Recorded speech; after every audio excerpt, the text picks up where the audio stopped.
Hey guys, आप सभी लोगों का स्वागत है जेंगो पार्ट 2 के अंदर। आज हम करने वाले हैं जेंगो का प्रैक्टिकल वर्क। तो सबसे पहले, अगर आप लोगों ने अगर जेंगो का पार्ट 1 नहीं देखा है तो प्लीज ऊपर आई बटन में लिंक दे रखा है, जरूर देखिए। और हमारा वीडियो आपको कैसा लगा ये भी जरूर बताइए।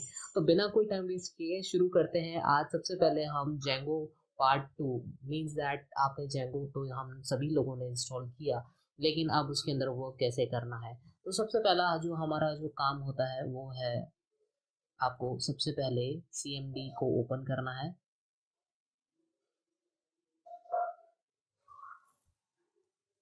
सिंपली आपको CMD को कमांड प्रॉम्प्ट को एज अ एडमिनिस्ट्रेटर मोड के अंदर आपको ओपन करना है।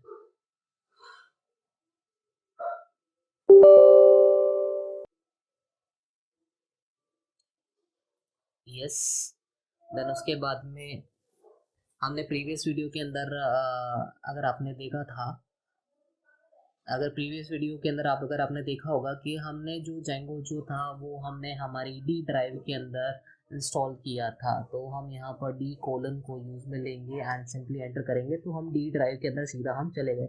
ओके, उसके अंदर हमने डी ड्राइव के अंदर हमने एक फोल्डर बनाया था जिसका नाम था DJENV। तो उसके अंदर जाने के लिए भी हम कमांड लगाएंगे लाइक CD DJENV को हम यूज में लेंगे और एंटर देंगे तो हम DJENV के अंदर हम सीधा चले गए। अब जो हमारा अगला जो टास्क है वो है एनवायरनमेंट को फिर से एक्टिवेट करने का। तो हमने इसके अंदर वर्चुअल एनवायरनमेंट बनाया था जिसका नाम था VENV। देन उसके बाद में फॉरवर्ड स्लैश के साथ में स्क्रिप्ट लिखेंगे SCRIPTS स्क्रिप्ट। फॉरवर्ड स्लैश के बाद में हम लिखेंगे एक्टिव ACTIVATE एक्टिवेट। तो हम इसे यहाँ पर एक्टिवेट करते हैं तो ये देखो यहाँ पर ये जो मेरा इन्वायरमेंट जो है वो यहाँ पर एक्टिवेट हो गया है। तो अब यहाँ तक हमने पिछले वीडियो के अंदर भी हमने यहाँ तक काम किया था, लेकिन ये काम हमको हर बार करना पड़ेगा जब भी हम जेंगो के अंदर वर्क करना शुरू करेंगे।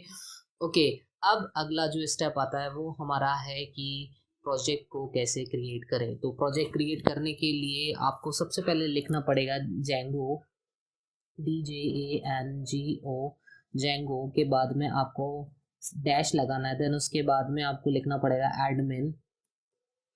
ओके, एडमिन एंड उसके बाद में आपको लिखना पड़ेगा, आप प्रोजेक्ट को स्टार्ट करना चाहते हो तो आपको लिखना पड़ेगा START स्टार्ट। देन उसके बाद में PROJECT project. Okay, star project के बाद में आपको उस प्रोजेक्ट का नाम लिखना है जो आप अपने जेंगो के प्रोजेक्ट का नाम देना चाहते हो। तो अभी मैं यहाँ पर अपने प्रोजेक्ट का नाम F बुक दे रहा हूँ। तो यहाँ पर मैं सिंपली मैंने एंटर किया, ये प्रोजेक्ट अब क्रिएट कर रहा है। क्रिएट करने में 5 से 10 सेकंड ये लेगा। ओके, तो ये अब हमारा जो प्रोजेक्ट जो है उसने क्रिएट कर दिया है सिस्टम ने। प्रोजेक्ट क्रिएट होने के बाद में हमको प्रोजेक्ट को के अंदर जाना पड़ेगा। तो सिंपली आपको यहाँ पर क्या करना पड़ेगा, CD आपको लिखना पड़ेगा। CD लिख करके आपको यहाँ पर लिखना पड़ेगा F बुक। F book. तो हम ये यहाँ पर हम प्रोजेक्ट के अंदर चले गए हैं। ओके, अब यहाँ पर हमारा काम आता है एप्लीकेशन बनाना, मतलब ऐप बनाना जिसके अंदर हम काम करने वाले हैं। तो उसके लिए जो हमारे पास में सिंपली कमांड जाएगा Python PYTHON Python dash MANAGE manage.py। इसके बाद में स्पेस, देन उसके बाद में START स्टार्ट ऐप, हमको वो ऐप शुरू करना है।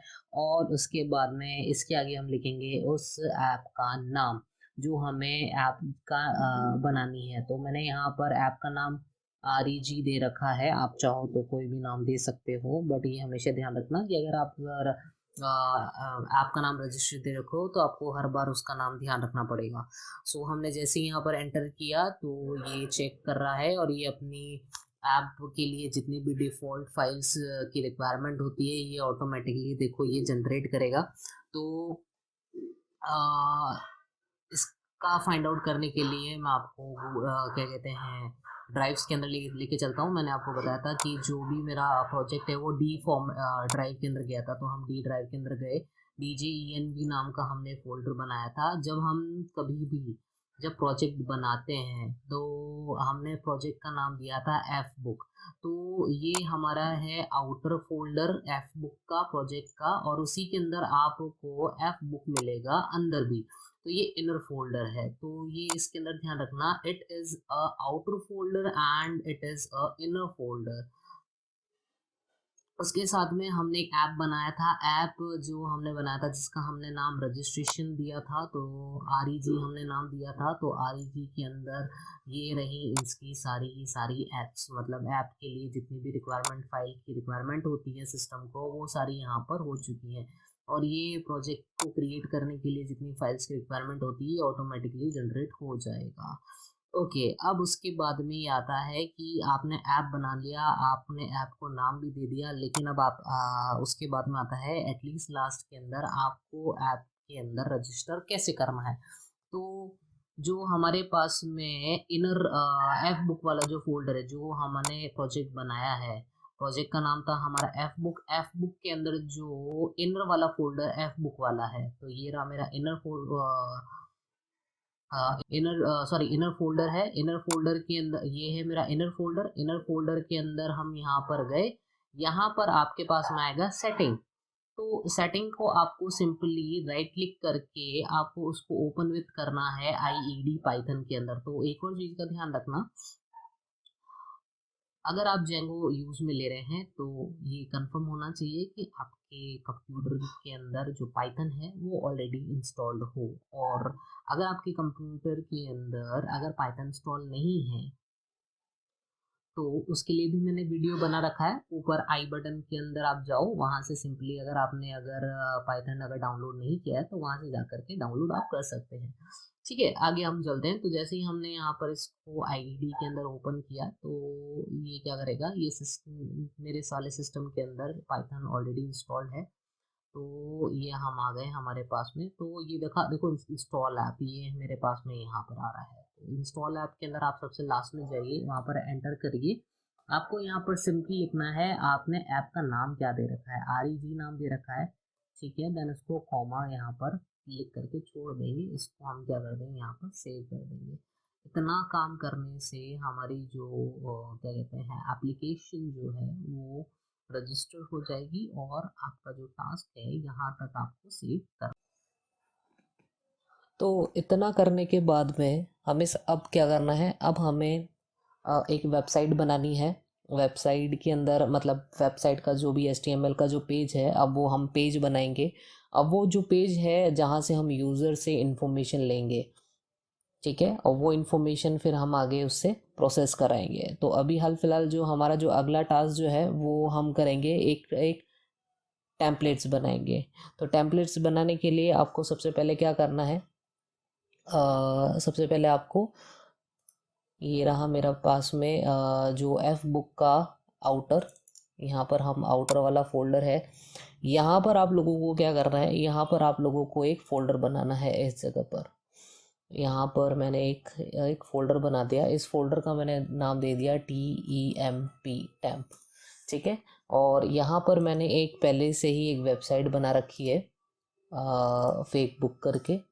तो हम यूज़र से क्या क्या इन्फॉर्मेशन लेने वाले हैं, तो वो मैं अभी आपको इसके अंदर बता देता हूँ कि हम इसके अंदर क्या क्या यूज़र से इंफॉर्मेशन लेंगे।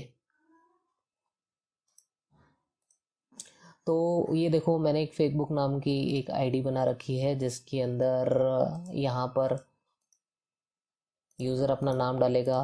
देन उसके बाद में उसकी जो भी फेसबुक आईडी है, पासवर्ड है, देन उसके बाद में मेल या फीमेल जो भी है, और उसके बाद में वो सबमिट कर देगा। तो सबमिट करने के बाद में यहाँ से जो भी इंफॉर्मेशन होगी वो हम अपने सर्वर के अंदर स्टोर करा लेंगे, मतलब हम एक अपनी फाइल के अंदर स्टोर करा देंगे। तो इस तरीके से हम यूज़र के साथ में इंटरेक्ट करेंगे। यहाँ पर जो भी यूज़र हमको जो फाइल इंफॉर्मेशन देगा वो हम एक फ़ाइल के अंदर स्टोर कराएंगे। तो उसके लिए हमने क्या किया है, तो उसके लिए मैंने ये पहले से एक फ़ाइल बना रखी है। तो मैं इसको सिंपली यहाँ से कॉपी करके, सॉरी, जो मैंने एक टेम्प नाम का एक फ़ोल्डर बनाया था, तो उस टेम्प नाम के फ़ोल्डर में मैं इसको यहाँ पर पेस्ट कर दूँगा। अगर मैं इसको ओपन विथ नोटपैड के अंदर अगर मैं उसे ओपन करता हूँ, तो मैं आपको थोड़ा सा इसकी इन्फॉर्मेशन बता देता हूँ। काफ़ी स्मॉल है, मैं थोड़ा इसके फ़ॉन्ट साइज़ को बढ़ा देता हूँ, जिसमें आपके लिए ज़्यादा इजी हो जाए। 20। ओके, तो यहाँ पर मैंने एक वेब पेज बना रखा है, सिंपली HTML के अंदर ही मैंने बनाया है। तो फॉर्म नाम का एक टैग होता है, फॉर्म नाम के एट्रीब्यूट्स होते हैं, कमांड होता है जिसके हेल्प से आप पेज बना सकते हैं। तो यहाँ पर मैंने फॉर्म लिया है, फॉर्म के अंदर मैंने एक्शन के अंदर हैश डाला है, और मेथड मैंने यूज़ में लिया है पोस्ट, जो आपके CBSE के अंदर कोर्स के अंदर अवेलेबल है। दो तरीके के जो हम क्वेश्चंस जो होते हैं वो पूछे जाते हैं, एक तो पोस्ट मेथड और एक गेट मेथड। देखो पोस्ट मेथड के अंदर ये है कि यहाँ से हम यूज़र से वैल्यूज़ लेंगे, यूज़र हमें जो भी वैल्यू देगा, जो भी पुट करेगा वेबसाइट के अंदर, वो हम स्टोर कर लेंगे। ठीक है, गेट का मतलब है कि वापस सर्वर से हमको क्या मिलेगा, अरे वहाँ से रिसीव करना, मतलब सर्वर से हमको क्या वैल्यू रिसीव हो रही है, तो वो होता है गेट फंक्शन।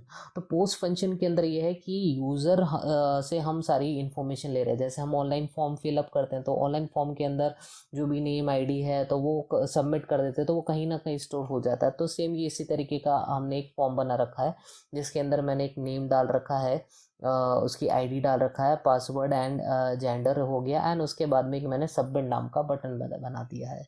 तो एक नॉर्मली ये एक HTML का जो वेब पेज है, ये वेब पेज जो है वो मैंने जनरेट कर रखा है। तो स्टोर कराने के बाद में जो हमारा अगला टास्क होगा वो है कि अब जो हमने ये फेसबुक का जो वेब पेज बनाया है, इसको भी हमें क्या करना पड़ेगा, इसको भी हमें हमारी ऐप के अंदर रजिस्टर करना होगा। तो रजिस्टर करने के लिए आपको क्या करना है, जो जो आपके पास में PY है, जो इनर वाला इनर फोल्डर जो है F बुक के अंदर, हम उसके अंदर जाएंगे, वहाँ पर आपको सेटिंग मिलेगा। सेटिंग को आपको सिंपली वही एडिट विथ ID पाइथन के अंदर ओपन होगा, एंड उसके बाद में जो भी हमारी डायरेक्टरी है, तो ये हम आगे टेम्पलेट के अंदर DIRS के अंदर यहाँ पर आपको लिखना है फोल्डर का नाम। तो हमने फोल्डर का नाम क्या बनाया था, हमने फोल्डर का नाम दिया था TEMP, टेम्प नाम का हमने एक फोल्डर बनाया था। तो एक बार हम चेक कर लेते हैं जो टेम्प नाम का फोल्डर कैसे बनाया था, स्मॉल T था। ओके, बिल्कुल सही है। तो हमने यहाँ पर क्या किया है, टेम्प नाम का एक फोल्डर, जो हमारा फोल्डर का नाम है, तो हमने यहाँ पर टेम्प लिखा और इसको हमने सिंपली सेव कर दिया। ठीक है, इतना आया क्लियर सबको समझ में। तो यहाँ तक सारा जो काम है वो बहुत इजी है। अब जो हमारा अगला टास्क है वो है कि हम लोगों ने जो रजिस्टर नाम का जो फोल्डर बनाया था, उस रजिस्टर या जो हमने रजिस्टर नाम की जो ऐप बनाई थी, उसके अंदर अब हम एक पाइथन प्रोग्राम लिखेंगे। पाइथन प्रोग्राम हम इसलिए यूज़ में ले रहे हैं अब कि जो वेब पेज के अंदर हमने जो हमारी वेबसाइट है उसके अंदर जो यूज़र जो इन्फॉर्मेशन लिखेगा, वो उसके बीच में और प्रोग्राम के बीच में कनेक्शन करवाने का, मतलब एक बाउंड होगा, जो ब्रिज होगा, जो बनाने का काम करेगा, जिससे उससे हम अपनी उसके अंदर जो भी इंफॉर्मेशन हम डाल रहे हैं वो सारी इंफॉर्मेशन हम तक आ जाए। तो उसके लिए हमको क्या करना पड़ेगा, जो हमने रजिस्टर REG नाम का हमने जो ऐप बनाई थी, हम सीधा उसके अंदर जाएंगे। उसके अंदर एक व्यू नाम की हमारे पास में एक पाइथन की ऑलरेडी हमारे पास में फाइल है। उस व्यू नाम की पाइथन फाइल के अंदर हम एक प्रोग्राम लिखेंगे। तो उसको ओपन करने के लिए हम simply open with edit with हम ID हम ओपन करेंगे। यहाँ पर ये जो आ रहा है, इसको हम क्या करते हैं, इसको हम पूरा यहाँ से इसको डिलीट करते हैं। मैंने एक अलग से इसके लिए मैंने प्रोग्राम लिख रखा है, तो उसको मैं यहाँ से सिंपली कॉपी पेस्ट कर दूँगा। यहाँ से मैंने इसको किया कॉपी, एंड यहाँ पर आकर के मैंने इसको कर दिया पेस्ट, और मैंने यहाँ पर इसको कर दिया है सेव। ओके, अब यहाँ पर देखो मैंने यहाँ पर किया क्या है कि यहाँ पर मैंने एक जेंगो शॉर्टकट यूज़ में लिया है और इंपोर्ट मैंने करवाया है एक रेंडर को।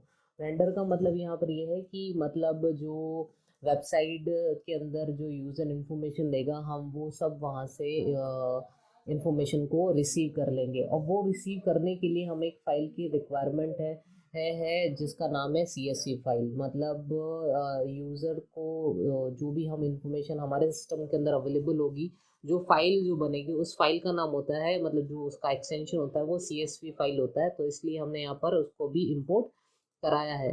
तो यहाँ पर हमने एक छोटा सा फंक्शन बनाया है जिसके अंदर यूज़र जो डेटा है वो रिक्वेस्ट कर रहा है, मतलब जो यूज़र डेटा रिक्वेस्ट करेगा कि हमारी इंफॉर्मेशन को आपके सर्वर के अंदर सेव कर दे। एंड हमने यहाँ पर पोस्ट कमांड को भी यूज़ में लिया है, और इस पोस्ट कमांड को अगर आपने ध्यान दिया हो तो हमने जब HTML का जो पेज बनाया था तब भी हमने फॉर्म के अंदर पोस्ट कमांड को यूज़ में लिया था। तो वहाँ से जो भी पोस्ट हो रहा है वो पोस्ट से डायरेक्ट यहाँ पर वो क्या करेगा, उसको रिक्वेस्ट फॉरवर्ड करेगा, और वो रिक्वेस्ट जैसे ही इसके पास में आएगी तो ये क्या करेगा, उस फाइल को ओपन करके और एक फाइल बन जाएगी यूज़र डेटा, और उसके अंदर CSV नाम के अंदर जो भी इंफॉर्मेशन अवेलेबल होगी और उस इंफॉर्मेशन को अपलोड कर देगा, मतलब अपेंड कर देगा यहाँ पर।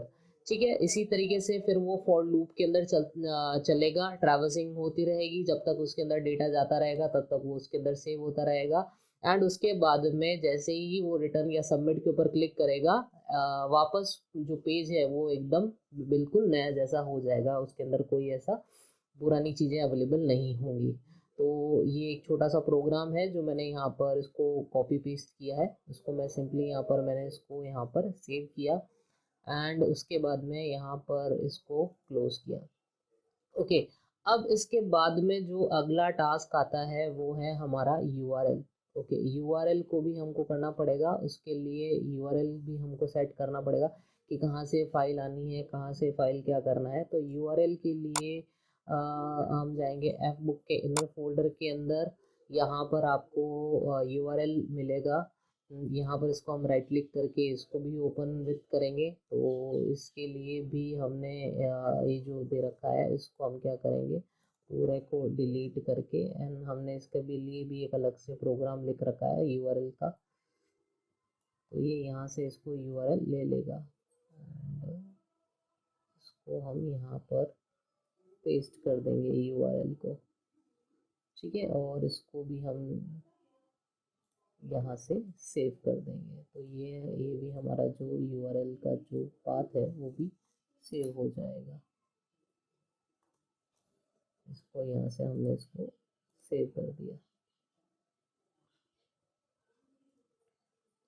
अब यहाँ पर इस ऐप के अंदर जो भी हमने जो भी सारा काम किया है, यहाँ से वो सारी एक ब्रिज बनाने का, फिर से यहाँ पर ये ब्रिज बनाने का काम कर रहा है। सारी फाइल्स हम इसके अंदर, इसको जितने भी एक्सटेंशन होंगे वो सारे एक्सटेंशन हम इसको यहाँ पर URLs के जो लिंक होते हैं वो सारे इसको यहाँ पर अवेलेबल कराएंगे।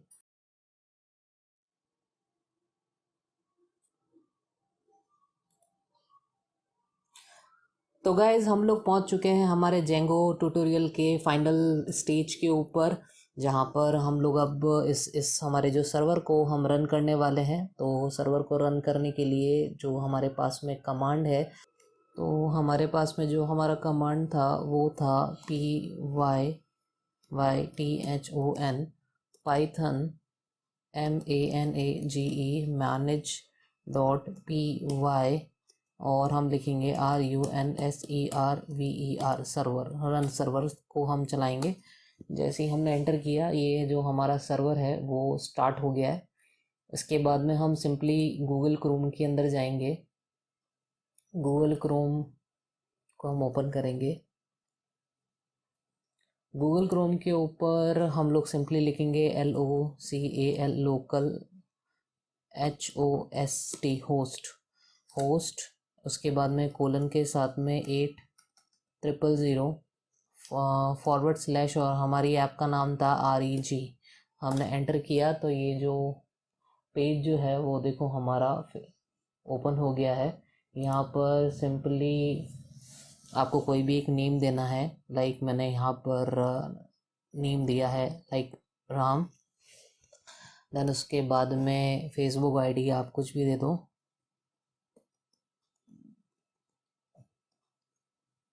ram@google.com। देन उसके बाद में हमने यहाँ पर पासवर्ड के अंदर जो भी है लाइक 123456789890 जो भी है ये पासवर्ड डाल दिया है। एंड मेल के ऊपर जो भी जेंडर है इसका हमने क्लिक किया एंड हमने सबमिट के ऊपर क्लिक किया। जैसे ही हमने सबमिट के ऊपर क्लिक किया पेज हमारा बिल्कुल वैसा हो गया। तो हमने बोला था कि यहाँ से हम जो भी यूज़र इसको रिक्वेस्ट करेगा उसकी एक फ़ाइल बन जाएगी और उस फाइल के अंदर वो आपका जो भी रिकॉर्ड है वो स्टोर हो जाएगा। तो वो स्टोर करने के लिए देखो हमारे पास में हमने एक फ़ाइल बनाई थी CSV करके। तो वो अगर हमको देखनी है तो हम चले जाएंगे सीधा DJENV नाम के फोल्डर के अंदर, एफ बुक के अंदर गए, ये रहा मेरा यूज़र डेटा। ये रहा यूज़र डेटा के अंदर मैं इसको जैसे ही ओपन करूँगा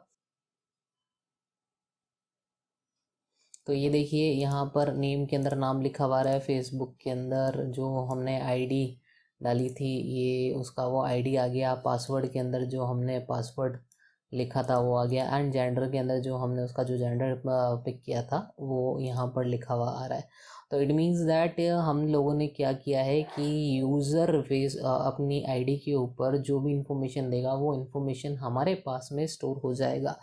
तो ये था आप लोगों का चैप्टर नंबर 15 जिसके अंदर हमने गेट वेब पेज हमने क्रिएट किया। वेब पेज के अंदर हमने गेट फंक्शन को यूज़ में लेकर के यूज़र से हमने सारी इन्फॉर्मेशन रिसीव करी और वो सारी इन्फॉर्मेशन हमने हमारे सर्वर के अंदर स्टोर करवाया। तो ये अभी ऑफलाइन सर्वर है। जब हम इसको ऑनलाइन के अंदर ट्रांसफ़र करेंगे तो ऑनलाइन जितने भी यूज़र हमारी वेबसाइट को एक्सेस करेगा तो उन सारी और जो भी हम उसके अंदर इंफॉर्मेशन डालेंगे तो वो सारी इन्फॉर्मेशन या जो भी यूज़र जो इन्फॉर्मेशन उसके अंदर टाइप करेगा वो सारी की सारी इन्फॉर्मेशन हमें रिसीव होंगी।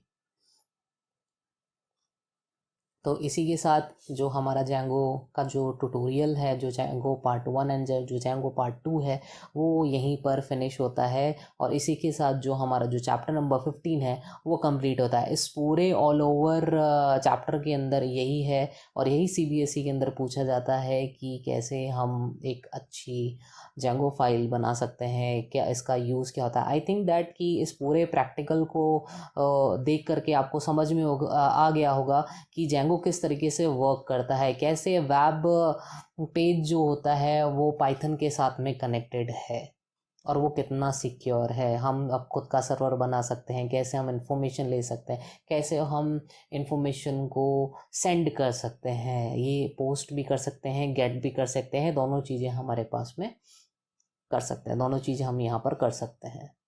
सो अगर आपको वीडियो अच्छा लगा है तो प्लीज़ लाइक करें, सब्सक्राइब करें और शेयर करें। हाँ, एक और बात, इस वीडियो के अंदर मैंने जो भी कमांड लिखे हैं वो वो उन सारे की सारी फाइल्स का लिंक आपको इस वीडियो के डिस्क्रिप्शन में मिल जाएगा।